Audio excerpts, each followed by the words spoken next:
How to take your website on the road today on Call for Help. I hope these people can help me with my computer. A technician will be with you in 4 hours. 4 hours? You can upgrade for just $5,000. What? The Universal Serial Config Board should be set to ID6. I need that in plain English. Help! Leo Laporte to Call for Help. May I help you? Hi, welcome. Good to see you. It's Call for Help time. Get everybody downstairs. Come on, Call for Help time. Is that a fantasy of mine, or does that actually happen? Everybody, yeah, come on, grab the kids. Everybody, call for help. Everybody piles into the basement. Yeah. Yeah, they all go, call for help, quick, run. Oh, no. Welcome to my Call for Help team. This is, of course, Amber MacArthur and Andy Walker. And welcome to you. You're our teammates. This is the show where we help you get the most out of your personal computer, your personal technology. And we couldn't do it without you. So we're so glad you're here today. We're going to have a fun show. Yeah. What are you going to be doing today, Amber? Actually, I'm going to show this great site. It's a web workshop segment. The site's called Virtual Tourist, and it's a place where you can go and create a free travel website and also meet other people who like to travel. Cool. So it's really, really cool. That'll be fun. And can we learn a little bit about how to do our website from what they've done? Is that the idea, or a little bit, but it's more for having a website where you can go and you can log into it. And in a way, it is your own website. Yeah, it's very interactive. Yeah, it is your own website. Yeah, cool. It's really cool. Well, I've been on a lot of travels lately. Maybe I can chart my travels. How about you, Andy? I like your Overclock.net. Is that something we're going to be doing today? Well, Nick is here from Overclock.net, and he's one of our guests, and he runs the site, and he's really cool because he can do stuff with your computer. Overclocking. Running it faster than it ought to be.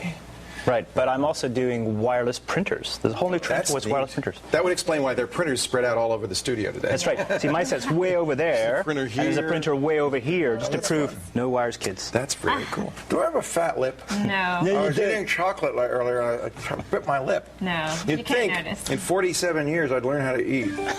Oh, ow. All right, good. And a free file by a famous musician. Yes, I won't give it away, but a famous musician. Cool.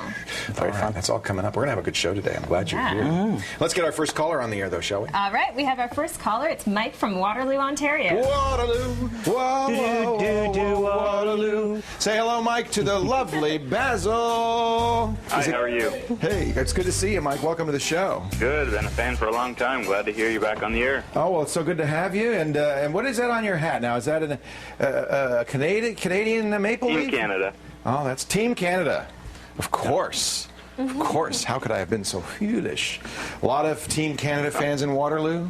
Yeah. Yeah? It's a big party when they win? Oh, yeah. Yeah. Well, what can I do for you today? Well, I got 2 sticks of RAM. I had to buy a new motherboard. And I'm not afraid to use them. Yeah. Okay. And when I put both sticks of RAM into the new motherboard, I get the blue screen of death. Oh, no! But it never happened before with my other motherboard. Well, sometimes motherboards have different requirements. What kind of motherboard is it? The new one is a ASRock K7 VM2. Oh, you're running a K7. Yeah. All right. Well, we're going to go to asrock.com. That's the motherboard's website. What I want to do is I'm going to actually look at the manual for your processor. Oh, okay. And see about the memory issue. So it's the K7, what did you say, VM2?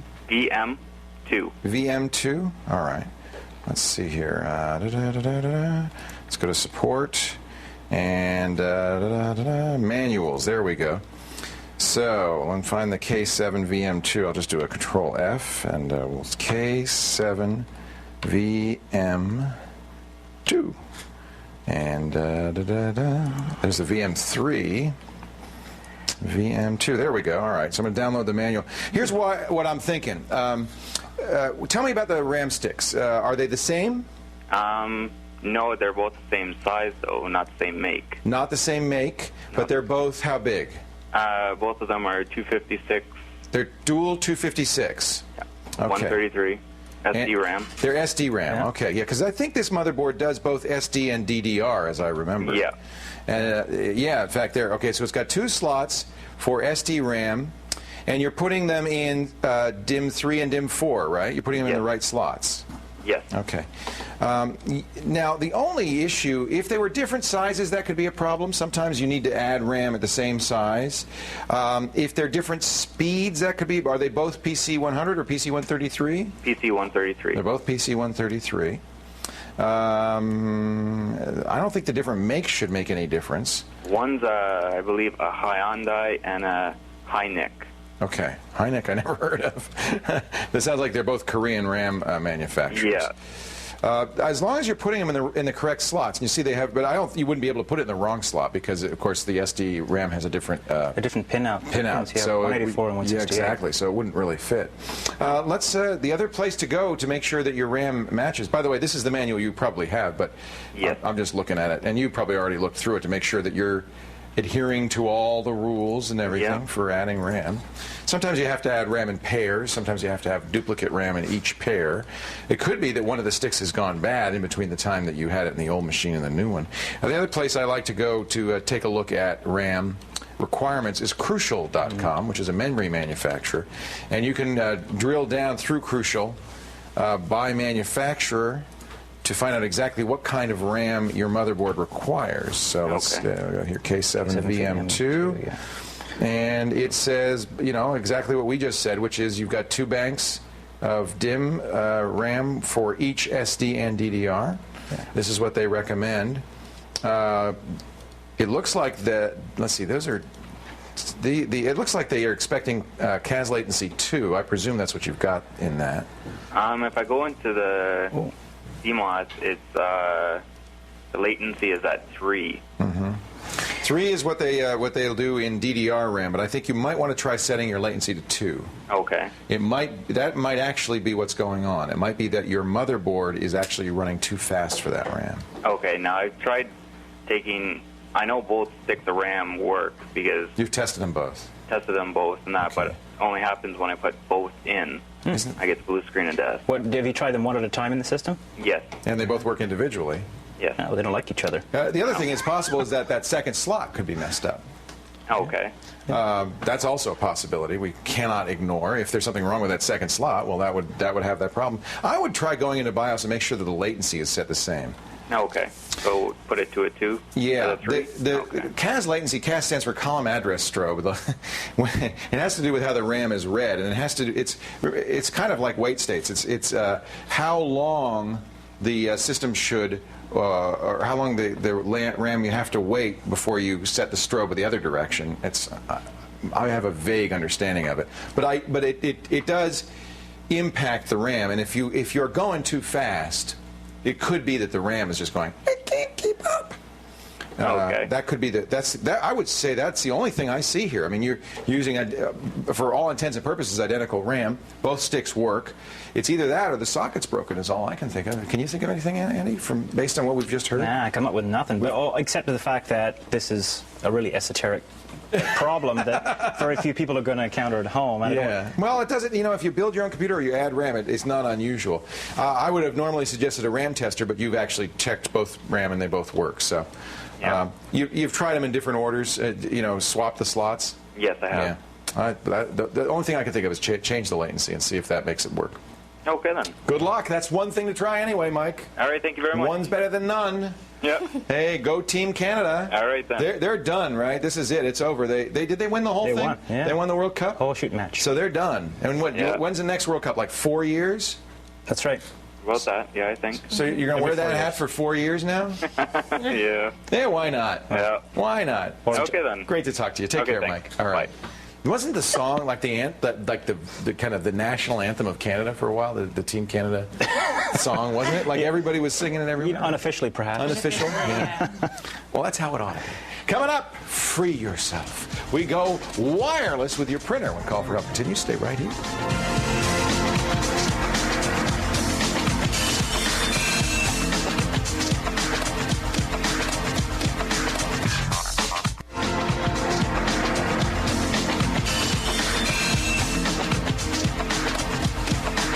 Imagine printing without cables, without wires, anywhere in the house. It's a whole new generation of wireless printers.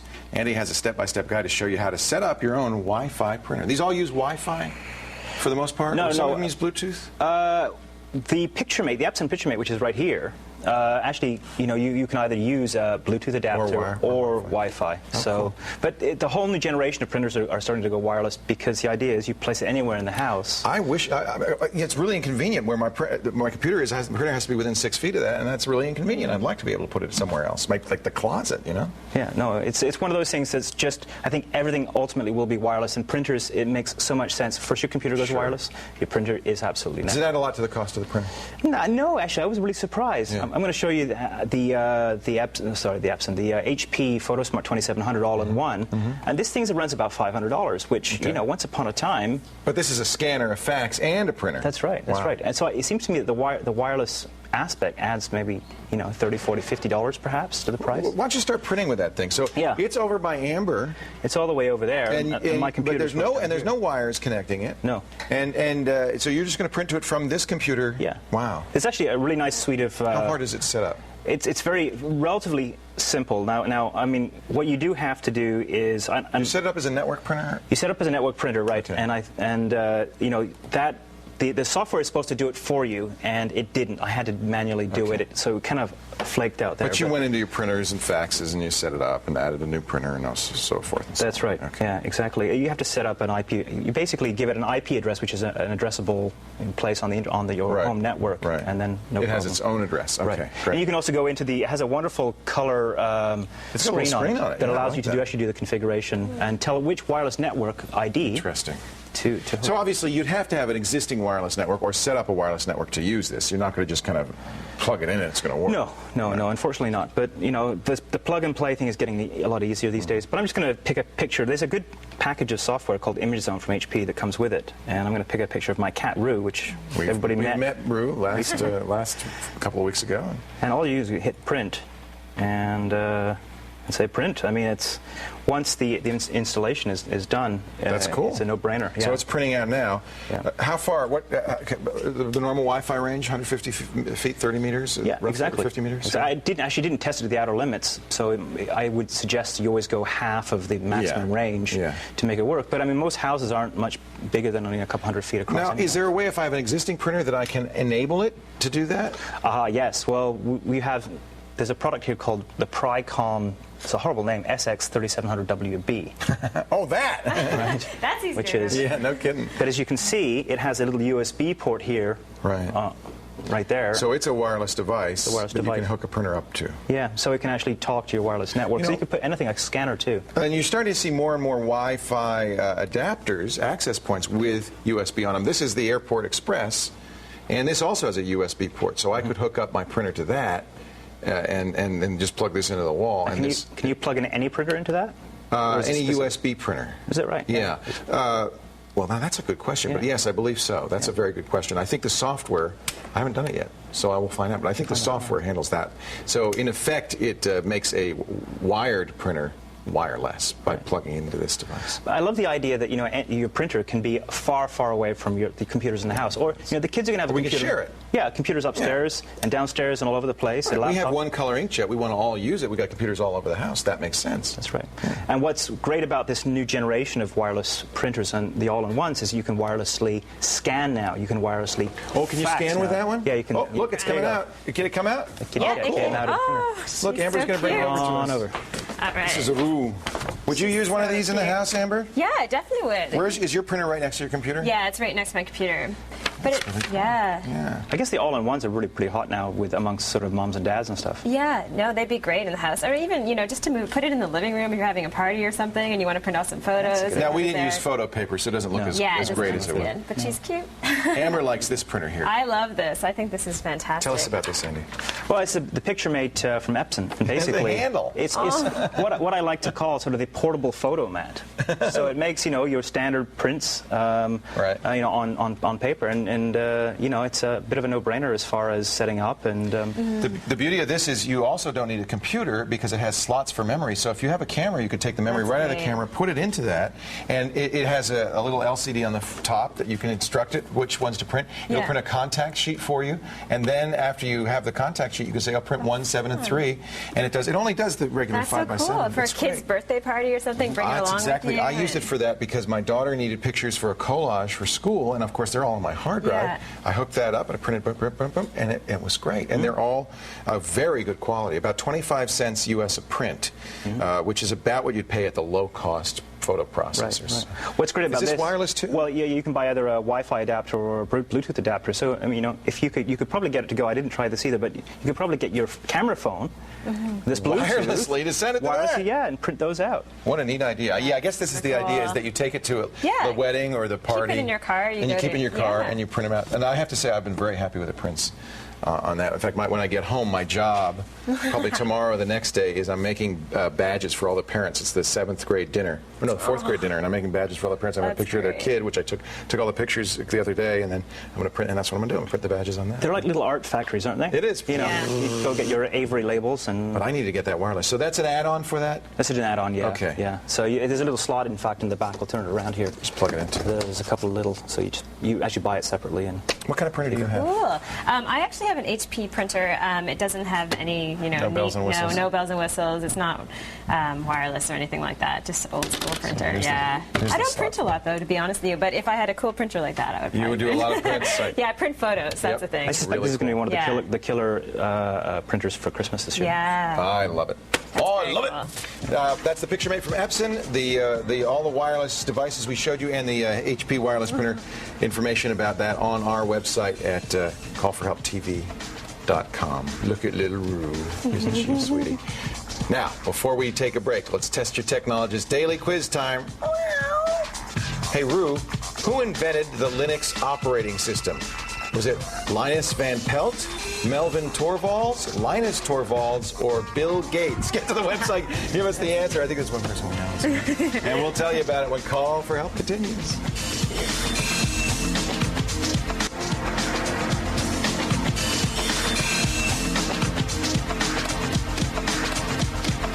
Welcome back to Call for Help. Leo Laporte here, and I have a little something for Andy. Knock, knock. Who's there, Leo? Midas. Midas who, Leo? Might as well take another call, Amber. We have Rob from Harrowsmith, Ontario on the line. Hi, I'm so sorry, Rob. That's all right. That was actually pretty funny.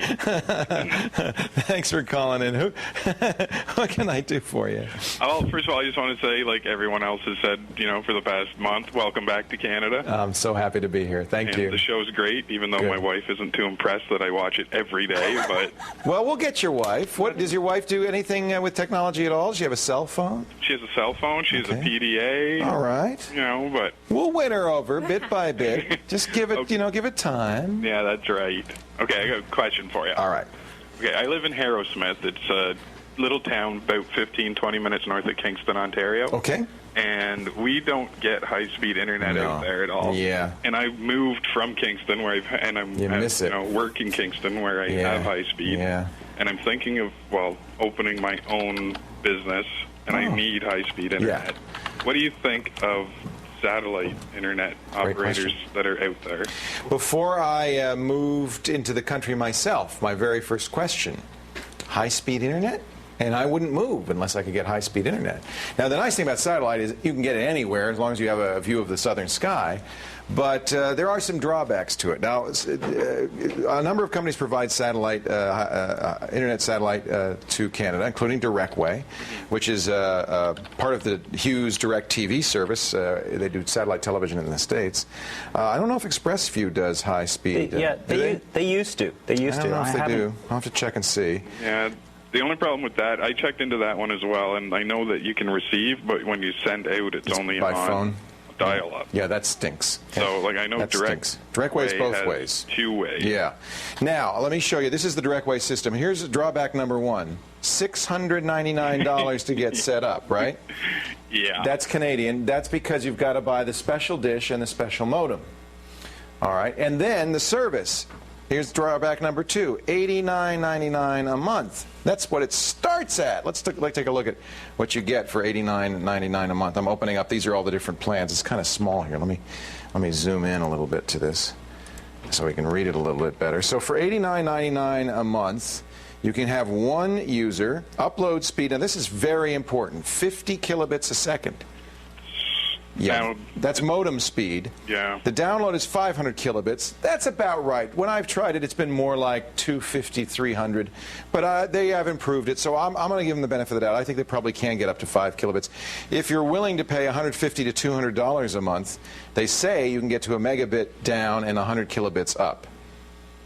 That's a lot. Yeah, that does seem a little pricey. It's a little bit pricey, and you don't get the fastest download speed. There's one other issue, which is, and you can see why the upload is so slow, because you're uploading to something way the heck up there. Yeah. You know, they've got more power coming down than you're going to send up to them.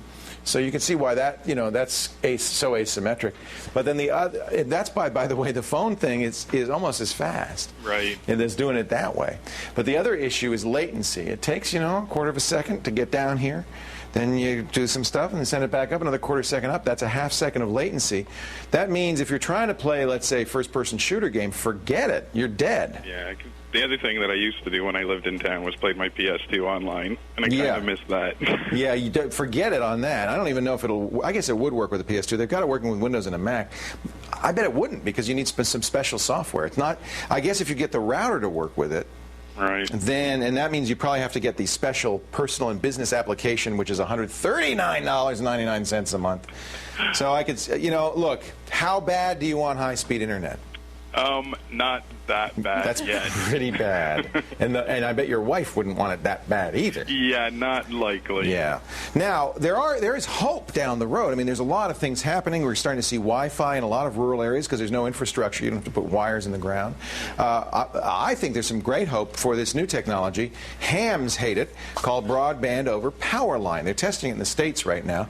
It's the ability to send high-speed internet not over the phone lines, not over the cable system, over your power lines, over the power grid. Now, there's some issues because when you send data over high-power electrical lines, it turns those lines into transmitting devices, and that's why hams hate it. It can really interfere with various frequencies.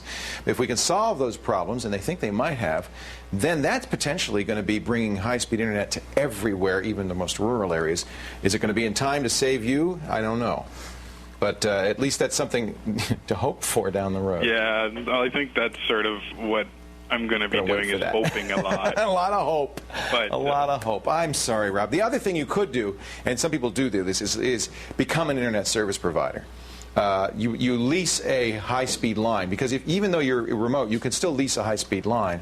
It's just costly. Get a T1 line from the phone company and then sell it to others using, say, wireless. Right. And that, if I were you, it depends how entrepreneurial you want to be and how much time you have. But that might be another solution. Well, as that's an idea I never thought of. Yeah, a lot of people are starting to do that with exactly the same situation. Look, you're not the only one there who's saying, I wish I had high speed. Yeah, no, I know a few people just down the road from me. All it takes is about 5, and you could probably amortize the cost. First thing to find out is to call Bell and say, how much to get a T1 line into the house? Okay. And then you've got to figure out, well, how many people do I need paying how much to make that worthwhile? Right. Well, that's great. Hey, thank you for the call, Rob. Thanks, Leo. Good luck. And Thanks. What's your wife's name? Alexis. Alexis, you're going to watch us and you're going to love us. I promise you. I mean, more of that great humor like that knock-knock joke you just heard coming up. I don't know if that'll sell it. It's not going to work. Thank you. Take care. All right. Anybody remember Klaatu? Do you remember that? What a great band. Not. The 70s band. Alexis is tuning out right now. The 70s band that people thought was the Beatles in disguise.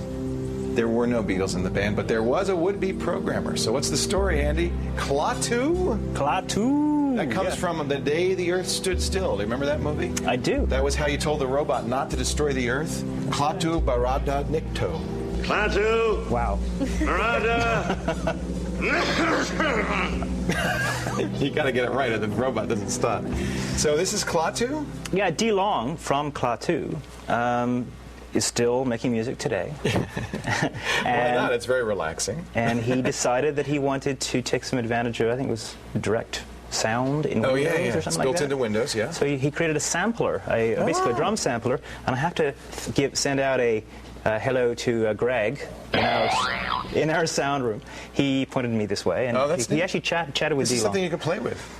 We should get D-Long in. Does D-Long live around here, Greg? We should get him. We tried, actually, and he will be in town next spring, so maybe when that when he comes in. We just missed him a couple weeks ago, actually. I would love to do that. So basically, you take a bunch of WAV files, and WAV files, I should say. I always call them WAV files. It's wrong, I know. And you drag them into the work area. I wasn't going to say a thing. I know. I thought it was a Canadian thing. It's an English accent. I think. And you basically put a bunch of clicky thingies here. I'm not a musician, by the way. That's right. Musicians call them clicky things. Clicky things. Yeah. You can pull a bunch of them over there and just do different stuff. And then you hit mono and you hit play. You did that. And I did that all by myself. So it's got all these sounds that you can put in there. Right, mostly drum samples, but you could any WAV file you could actually put in there. So I could Windows XP information sound there. Turn it off. Resound. Oh, I'm going to put in a couple of clicks. Put some clicks in. Put mono. Oh, that's kind of good. Yeah. You had a little. There's a bomb sound. Anyway, it's kind of fun, and it also has a virtual keyboard that you can map it with. So it's called a view key map. This is what Greg actually does in the sound booth here in the studio. Is he takes one of the WAV files and he assigns it to one of the keys, Oh, so when he's playing the sound effects, he's doing it off of this? Yeah, it's exactly. Oh, wow. So see? All he's doing is... See? Oh, we've created a monster. He's just going woo up and down this thing, right? Anyway, so Greg's a sound nerd. That's fun. As you can tell, but it's a fun thing. This is free. It's free. It's a free file. I just love that. There's an example of somebody, he probably doesn't need the money, right? So he's just doing something for fun and giving it away. That's wonderful. I love that. Yeah. It's called D-Sampler. Yes. And we have a link to it on the website. CultureTV.com. Are you soliciting? Am I soliciting what? More free files? Yeah, please, somebody, send me free files. Please. He's not only soliciting, he's desperate. Both Amber and I would appreciate it. If you have your favorite free file, let us know. We're always looking for new ones. And then that's the thing. Look, Greg came up with something we would probably have never found. No, that's right. That's really, thank you, Greg, for that. And please, send it to Andy at callforhelptv.com. Yeah. Now, if you're the type who likes to overclock your CPU, tweaks your motherboard in pursuit of optimal system performance, you're going to want to stay tuned and see what our expert has to say about all of this. Right after the break, it's overclock.net. Stay right here.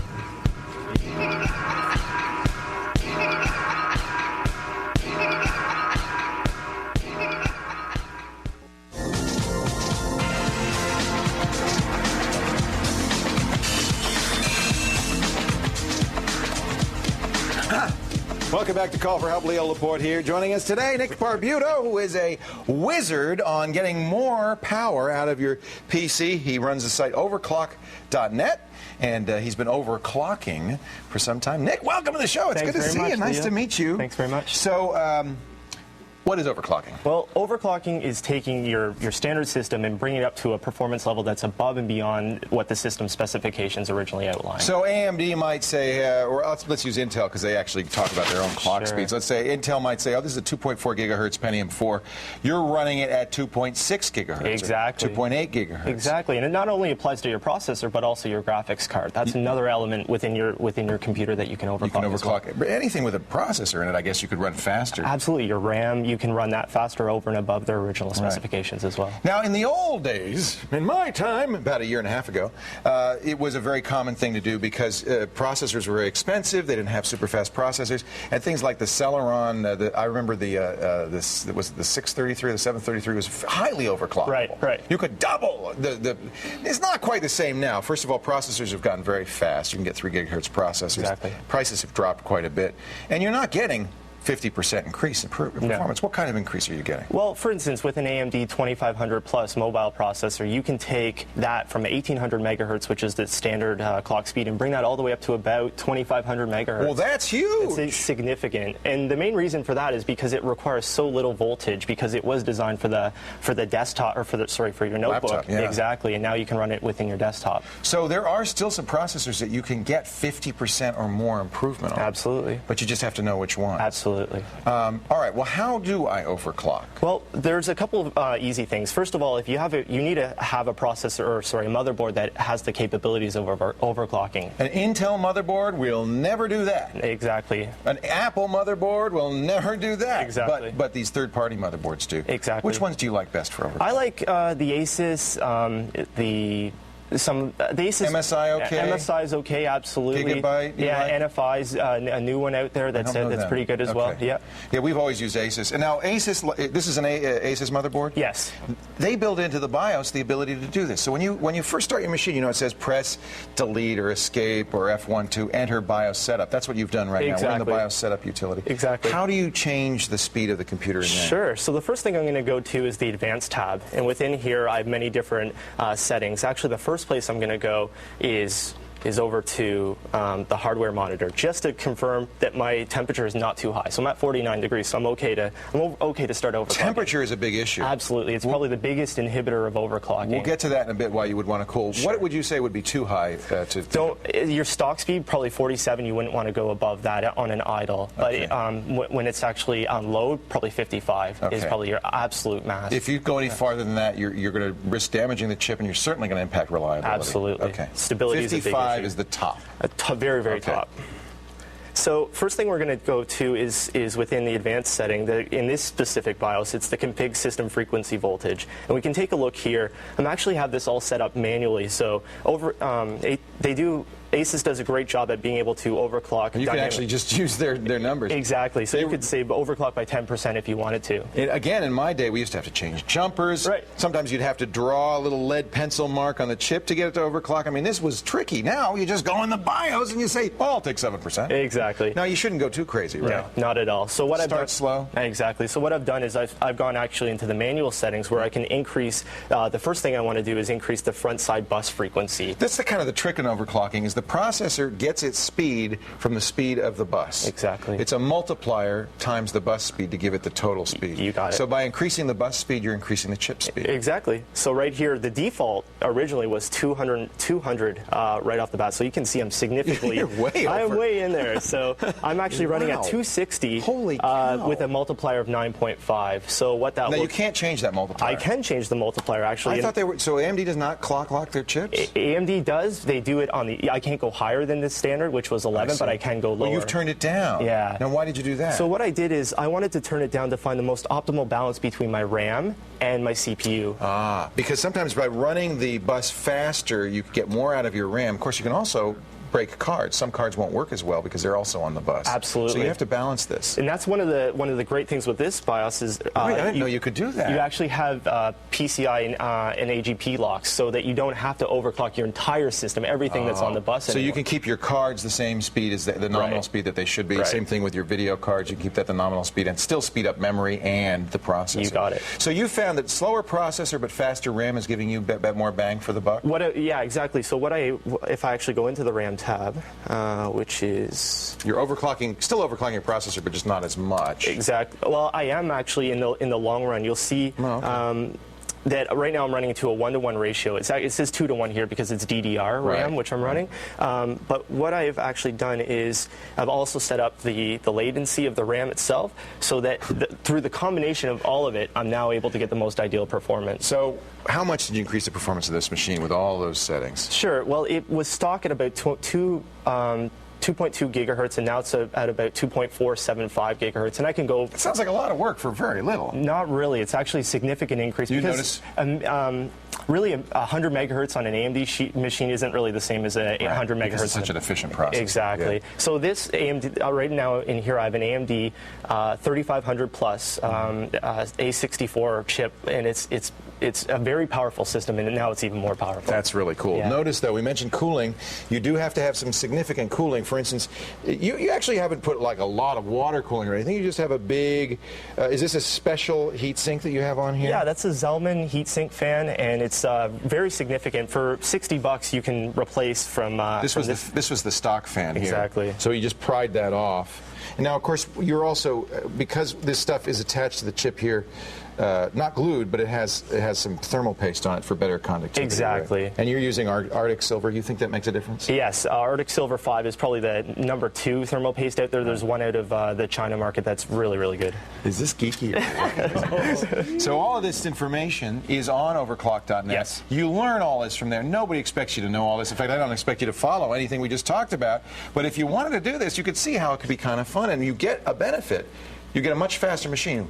What if it goes wrong? What are the symptoms? Well, You void your warranty as soon as you start overclocking. The minute you do it. So that's gone right away. Have you ever seen a processor burst in flames? I have not personally. Okay. They don't fry. No. Do they ever break?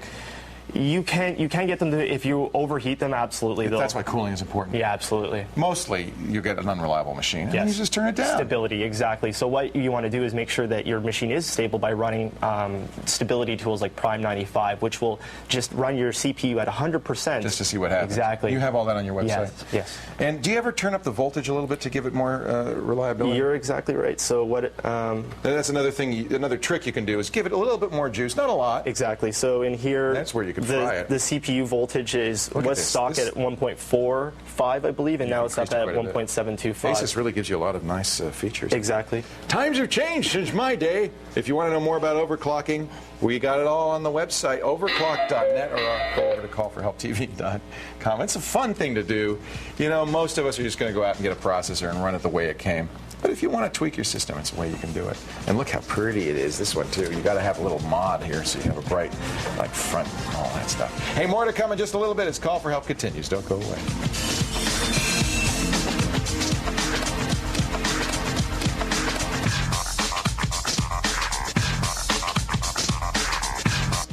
Howdy, my name is Woody, and this is Andy's room.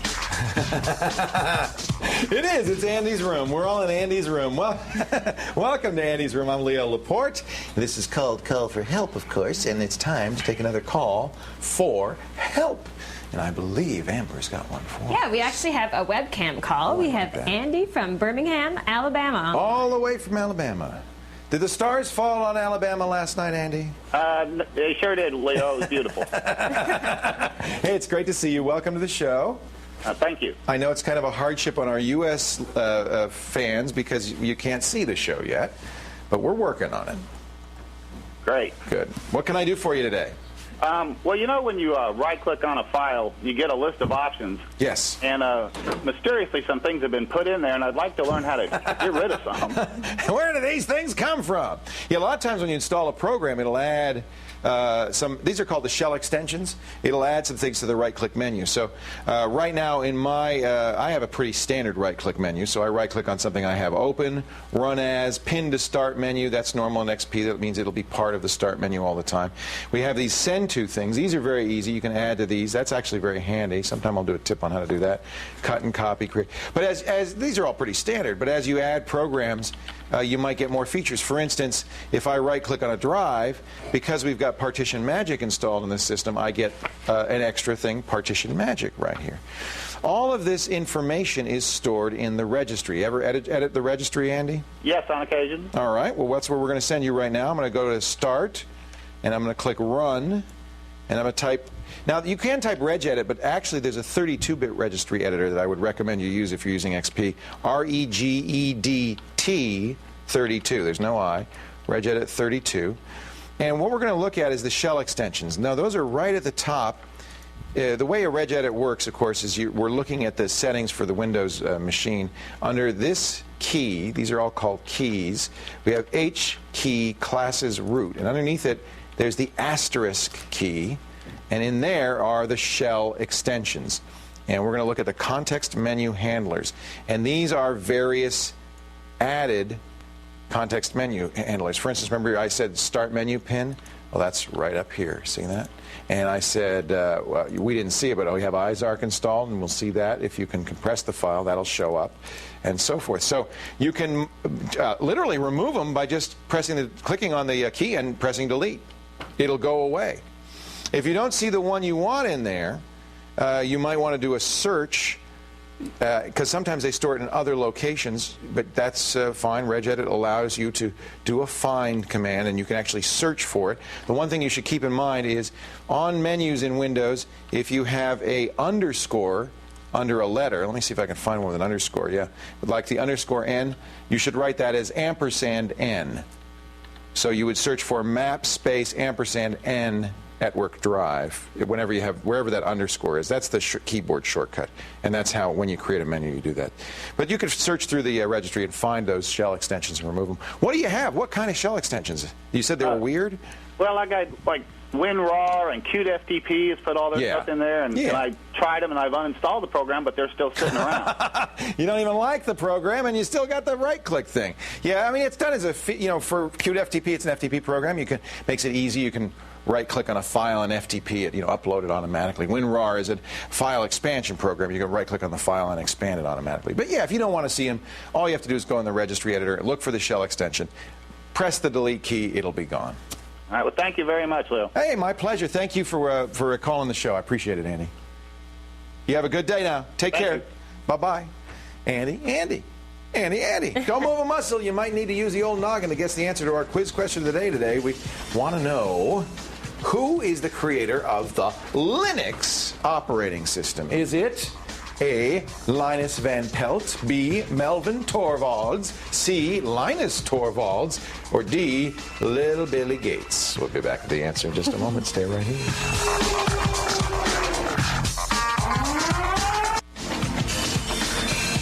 All right, a question of the day today. Who created Linux? And I don't blame you if you picked Linus Van Pelt, but of course he's Lucy Van Pelt's brother in the Peanuts comic strip. We're looking for Linus Torvalds. He's the guy, the Finnish grad student, who in 1991 said, I want to write a new operating system, and wrote one called Linux, because it's Unix for Linus, and my name is Linus. He's actually a sweet guy. It wasn't Bill Gates, although Bill Gates could have if he'd wanted to. He just didn't want to. He didn't want to. He didn't need the money. No, he didn't want to. He says he could have. I could have. All right. It's time for Amber's Web Workshop. See, I know that because it says so. Nice little graphic. Today we're going traveling. Yeah, today we're going traveling. So what we're going to talk about is how to create a free travel website. Good, because in the last month I've been to Barcelona, Los Angeles, Toronto, San Francisco. I'm exhausted. Well, we have a great site for you then. Yeah. And this. Oh, we got to push the button. Wait a minute. There. All right. There we go. Now we should be able to. Can we see Amber's? Yeah, we can see it now. Okay. So not only are you able to create a free travel website here on virtualtourist.com, you're also able to join a community of travelers. They have over 500,000 travelers. So you put your itinerary in? Or yeah, so I'll show you what we're going to do, because the site is so big, is we may break this into segments, and I may do one now about the basics, and do another one down the road. Okay. So the idea is that you join the community, virtualtourist.com, and it's free, and you're able to actually build your own website, which is a really simple website. And this I'll person show you. Batman? That's me. You. I forgot you're Batman. Actually, Batwoman. Batwoman. Yeah, my computer's Batman, so I thought I'd put a picture in here of Batwoman. Is there a Batwoman? Well, I don't know. I found a picture. Batgirl. Batgirl. Batgirl. Batwoman. All right. So I've created a little profile in here. So at Amber Mac's homepage. That's a good tip, by the way. If you're a woman, you might want to consider using a phony picture. Yeah, I thought it would be good to use a phony picture. You start to get some strange people. Yeah, that's the weird thing. Maybe not even use a female gendered name. Yeah, this might be a little too sexy, Batwoman. I should use someone different. Yeah. It doesn't take much, believe me. Yeah. But anyway, so you can add a picture in here. You can add some of your information in here. And these are all the places you've been? Yeah, and then we're going to show 3 things today. The first one is you can put in all the places where you've been. So we'll click on here. And is the idea that you're going to meet other people who like to travel? Exactly. So people are able to get in and access your profile and see where you've been, and then get tips from you about what they should do when they go there. So it really is an online community. So not only are you creating a website, and by the way, they give you your own domain. So mine is virtualtourist.com/AmberMac. Oh, neat. Yeah, so you can really, if you're really into traveling, this is a great thing to have, because you can log in while you're on the road and write a message and say, hey, I'm in Barcelona. What's a good place to go eat? And things like that. So. All right, so we'll show you. We'll show how to add a location to your map. So let's say I want to add in, what's a cool place that I'll just add Nantucket in here, a place where I've been. There once was a master from Nantucket. No, I'm sorry, that was a poem. I got confused. That's a poem. Yeah. So you click on here. It's really, really easy to add the places. I had no idea there was a Nantucket, Maryland.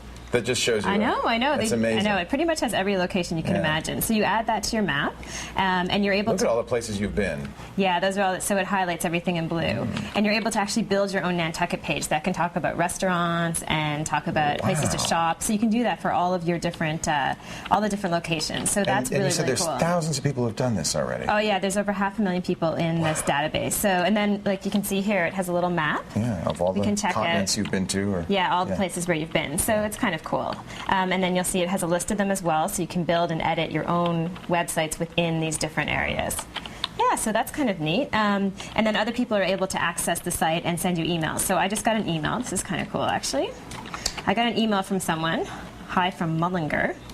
And here's a guy who says that he's going to the USA and Canada, and he's been to Europe, and he wants some information. That's so cool. You know, so it's basically a really cool online community where you can get lots of travel tips and meet lots of fellow travelers. And I've even read stories about people who've met other people through this forum, and traveled with other people, and it's just. Well, there's just something about traveling that is a kind of. Yeah. Now it looks like he's only been to Scotland, so this guy is really just beginning his travels. He's just beginning. So yeah. you could kind of take him under your wing. Exactly, and you can check out his page. And I just have one last thing to show, and there's much, much more. Oh, this is neat. This is the wish list. So you're able to go in, and you're able to enter in a place that, this You'd is like this to wish. go? Yeah, so hold on a second. I have a few places on my wish Yeah, list. so add a new location to your travel wish list. I'm going to add Jamaica. Oh, we know somebody. So I was talking to Basil. Host you in Jamaica. I know. So, and your travel inspiration, definitely Basil.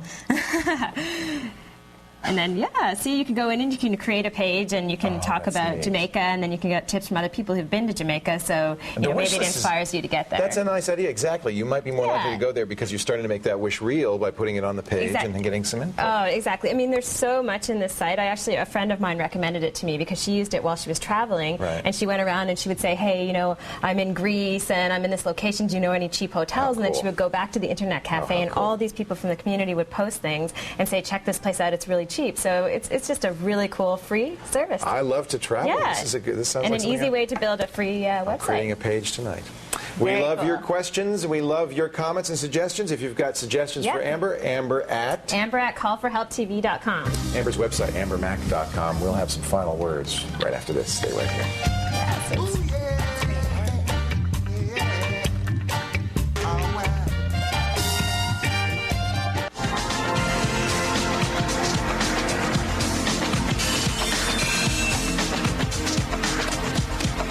Welcome back to Call for Help. Don't forget, we've got a great online contest online.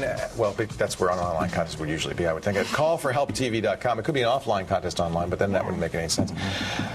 So go there and get some prizes. While you're there, click the link that says, I want to ask a question, and fill out that form. It tells us what kind of operating system and whether you have a netcam, that kind of stuff, and when you're available. And that makes it easier for us to get you on the show, because we really do want to get your question on the show. Amber has really inspired me with this. Do you like to travel? I love to travel. I think I love to travel. We three people, all three of us have wanderlust. Definitely. When I was a kid, I lived in Singapore.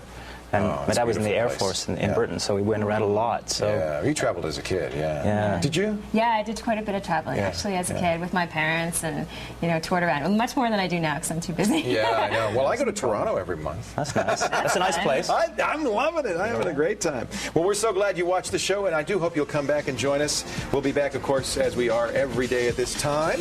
And if you have a problem with your personal confuser, you just have to, not whine, not moan, not yell, not beat the darn thing up, not overclock it necessarily. Just call for help.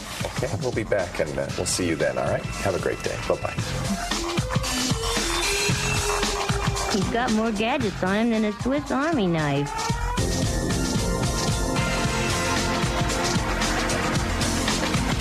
It's